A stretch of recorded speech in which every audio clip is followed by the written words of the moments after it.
Dans cette vidéo, nous allons voir quel traitement nous pouvons faire sur les chaînes de caractères. On peut accéder aux caractères d'une chaîne individuellement. Par exemple, si chaîne est une variable de type string, alors chaîne crochet i est le i plus unième caractère de chaîne, et ce caractère sera de type char. Alors attention, comme pour les tableaux, le premier caractère a pour indice 0 et le dernier caractère a pour indice taille-1 si taille est le nombre de caractères de la chaîne. Alors, par exemple, je déclare ici une variable démo de type chaîne de caractères qui contient la chaîne de caractères A, B, C et D. Je déclare ici deux caractères premiers et derniers qui pour l'instant ne sont pas initialisés. J'affecte un premier à l'aide de cette affectation-ci. Démo crochet 0, qu'est-ce que c'est? Eh bien, démo, c'est ma chaîne qui est ici. Crochet 0 correspond à ce premier caractère. Donc, premier va recevoir le caractère grand A. Et ici, eh bien, dans dernier, je vais mettre le caractère d'indice 3 de ma chaîne démo. Le caractère d'indice 3, c'est 0, 1, 2, 3. C'est ce D ici. Et je vais donc mettre D dans ma variable dernier. Un autre exemple, sous forme de quiz, à votre avis, qu'affiche ce code quand on l'exécute? Je commence par déclarer ici une variable qui s'appelle essai et qui contient la chaîne de caractères essai. Et je déclare ici une autre chaîne de caractères qui est initialisée à la chaîne vide. Je continue avec cette boucle for où la variable i va prendre les valeurs 1, 2 et 3. Pour l'instant, i vaut 1, j'entre dans la boucle for. Et c'est crochet 6 moins 2 fois i, qu'est-ce que ça vaut? Alors, ce sera un caractère déjà. Comme i vaut 1, l'indice vaut 4. Et le caractère d'indice 4 de essai, c'est 0, 1, 2, 3, 4. C'est le caractère i. Tout ceci est le caractère i que je vais ajouter à ce que contient la chaîne test. La chaîne test est vide, donc je vais tout simplement obtenir la chaîne i que je vais mettre dans la variable test.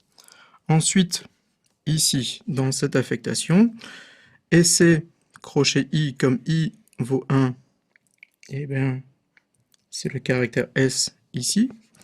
Test pour l'instant vaut la chaîne de caractère i, donc tout cet ensemble vaut la chaîne si que je vais affecter à test. I vaut maintenant 2. Je continue dans la boucle for. J'exécute cette affectation ici. Cette expression vaut 2. Ceci est donc le caractère de la chaîne essai d'indice 2, qui est ce S-ci. Ceci vaut S. Test vaut SI. Donc le résultat de cette affectation, c'est que je vais mettre SIS dans ma variable test. Je continue ici. Essai crochet i, c'est l'élément d'indice 2 de ma variable essai, c'est-à-dire ce S-ci. Test vaut SIS, et donc quand je fais cette affectation ici, j'obtiens SSIS dans la variable test. Je continue. Cette fois-ci, i vaut 3. Dans cette affectation et dans cette expression, qui vaut donc maintenant 0, tout ceci vaut donc le caractère d'indice 0 de ma chaîne essai, c'est-à-dire ce E-ci, que je vais ajouter à test. Je tiens donc 6 pour l'instant. Je passe à cette affectation. Essai crochet 3, c'est 0, 1, 2, 3, ce caractère-ci, c'est-à-dire un A. Je vais lui ajouter 6 et j'obtiens la chaîne assise que je vais mettre dans ma variable test. Et cet affichage me donne donc l'affichage d'assise. Plusieurs fonctions propres au type string sont définies en C++, comme pour les vecteurs. Elles s'utilisent avec la syntaxe suivante. Tout d'abord, le nom de la variable de type chaîne de caractères, suivi d'un point, suivi du nom de la fonction qu'on veut utiliser, suivi des éventuels arguments dont a besoin la fonction pour pouvoir fonctionner.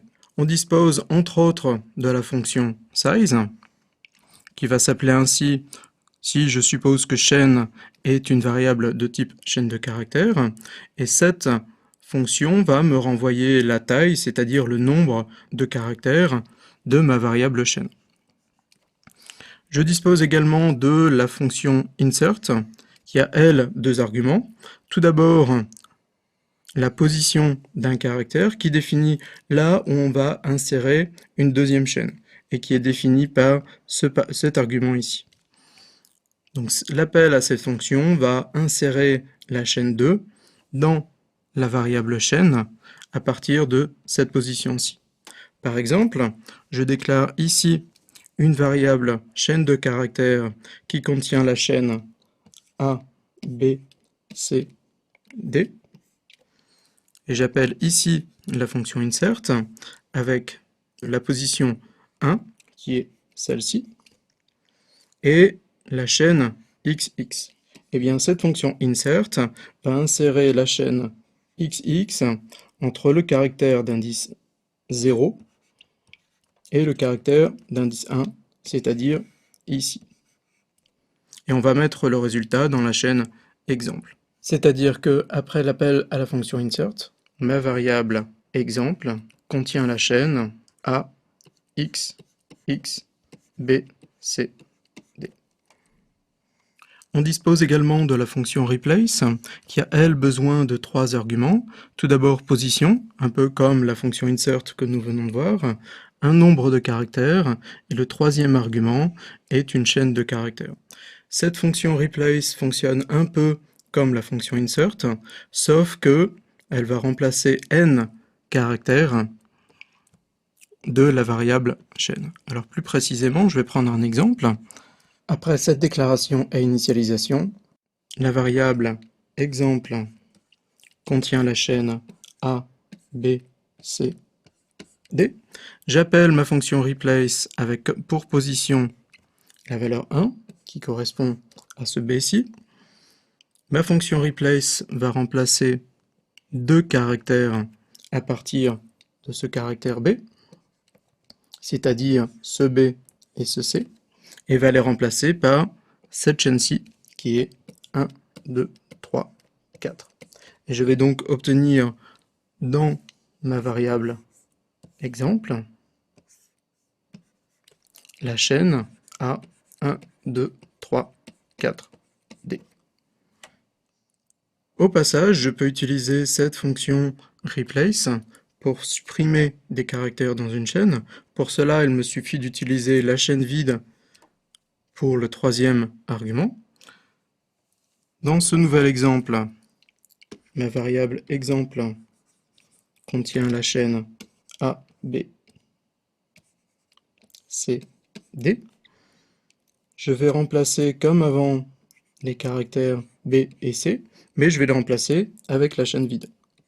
Ça veut dire qu'au final, je veux obtenir la chaîne A et D dans ma variable exemple.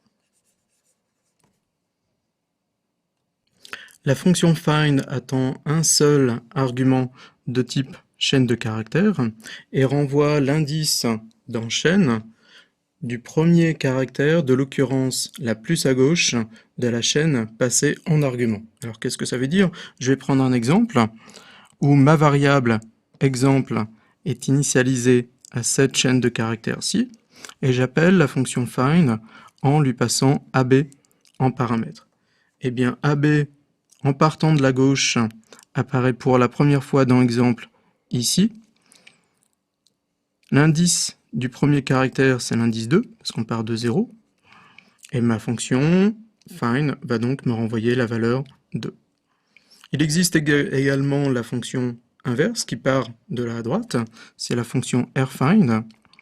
Et donc, quand j'appelle cette fonction rfind sur cette même chaîne exemple, j'ai dit que je partais de la droite, et la première fois que AB apparaît dans cette chaîne-ci, c'est ici, et l'indice de ce caractère-ci, c'est 0, 1, 2, 3, 4, 5, 6. Et donc, ma fonction rFind, dans ce cas-ci, va me renvoyer la valeur 6. Notez qu'il n'y a pas de garantie que la chaîne passée en argument aux fonctions find et rFind se trouve dans la chaîne sur laquelle ces fonctions s'appliquent. Dans ce cas, les fonctions find et rFind vont renvoyer une valeur prédéfinie qui se note string npose pour signaler qu'elles n'ont pas trouvé la chaîne passée en argument. Par exemple, si je fais cette instruction-ci, avec exemple qui vaut comme dans les exemples précédents BAAB, BAAB, et que j'essaye de chercher la chaîne XY, comme cette chaîne XY n'apparaît pas dans la chaîne exemple, eh bien, la fonction find va renvoyer la valeur prédéfinie string npose. Enfin, une dernière fonction qui s'appelle substr, qui a deux paramètres, départ et longueur, qui s'applique dans cet exemple sur la chaîne de caractères chaîne. Eh bien, cet appel à la fonction substr renvoie la sous-chaîne de chaîne, qui aura comme longueur cette longueur passée en argument, et qui va commencer à la position départ. Par exemple, si je considère cette chaîne de caractères exemple qui contient cette valeur, l'appel à cette fonction exemple.substr84 va me renvoyer une sous-chaîne qui va commencer au caractère d'indice 8, alors 0, 1, 2, 3, 4, 5, 6, 7, 8, c'est-à-dire ce T ici, et va prendre 4 caractères à partir du T. Et donc l'appel à cette fonction va renvoyer la chaîne tous.